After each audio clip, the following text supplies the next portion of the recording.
2026년 2월 대구에서 이상한 일이 벌어졌습니다. 국민의힘의 심장부, 그들이 절대 일어서는 안 되는 그 지역에서 균열이 시작됐습니다.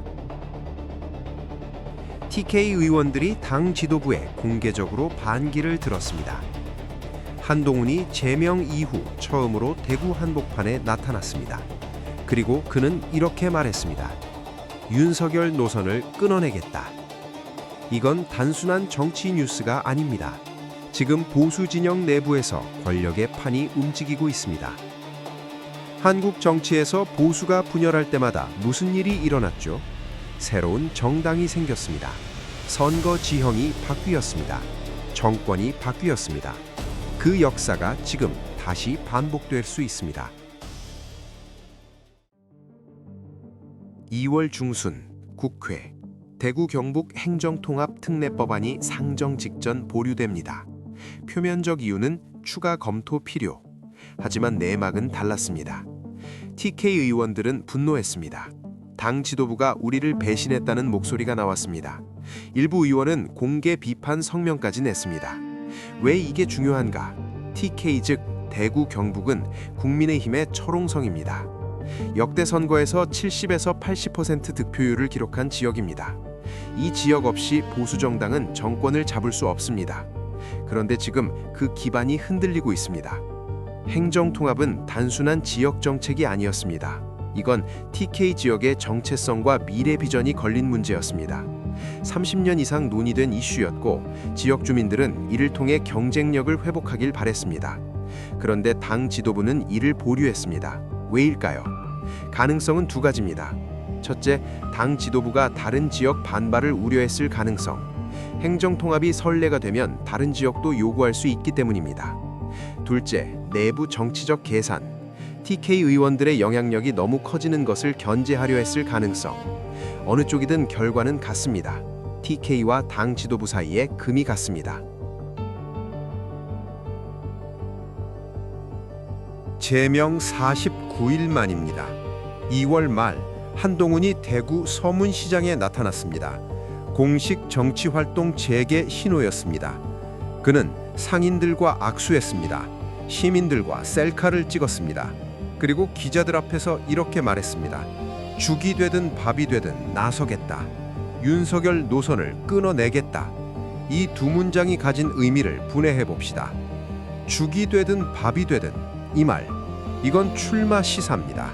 차기 선거 혹은 당 대표 경선에 나오겠다는 뜻입니다. 윤석열 노선을 끊어내겠다. 이건 더 중요합니다. 이건 단순한 비판이 아닙니다. 노선 재정의 선언입니다. 한동훈은 보수 진영 내에서 새로운 흐름을 만들겠다고 선언한 겁니다. 친윤과 다른 길을 가겠다는 것, 심지어 윤석열과 단절하겠다는 것입니다. 한국 보수 정치사의 역사적 맥락을 잠깐 볼까요? 한국 보수 정치사를 보면 이런 패턴이 반복됩니다. 2007년 박근혜 vs 이명박 당내 경쟁, 2012년 친박 vs 비박 내부 분열, 2016년 탄핵 이후 보수 분화, 자유한국당 바른정당, 2020년 미래통합당 재통합 시도. 매번 보수는 분열하고 재편되고 다시 뭉쳤습니다. 지금 한동훈이 하는 건 바로 그 분화의 시작점일 수 있습니다. 그런데 그 보수의 성지, 그곳이 왜 대구였을까요? 대구는 보수의 심장부입니다. 하지만 동시에 지금 당 지도부와 갈등 중인 지역입니다. 한동훈은 정확히 그 지점을 노렸습니다. TK의 불만을 자신의 정치적 발판으로 삼으려는 전략. 이건 우연이 아닙니다. 계산된 움직임입니다. 한동훈 복귀 소식 이후 당내 긴장이 고조됩니다. 국민의힘 일각에서 동행 의원들에 대한 윤리위 제소를 검토 중입니다. 동행 의원들, 한동훈을 지지하며 당권파에 반기를 든 의원들. 왜 지금 제소인가? 이건 권력 투쟁입니다. 당권파 입장, 한동훈 복귀를 막아야 합니다. 그의 영향력이 커지기 전에 주변 세력부터 제거하려는 것. 동행 의원 입장, 이미 한동훈과 운명을 같이 하기로 했습니다. 제소는 오히려 결속을 강화할 수 있습니다. 이런 패턴 우리는 봤습니다.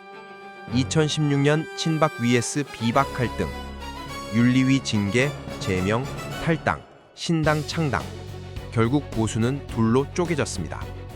2024년 탄핵 정국에서도 비슷한 움직임이 있었습니다. 당내 이견 세력을 배신자로 규정하고 제명하려는 시도. 역사는 반복됩니다.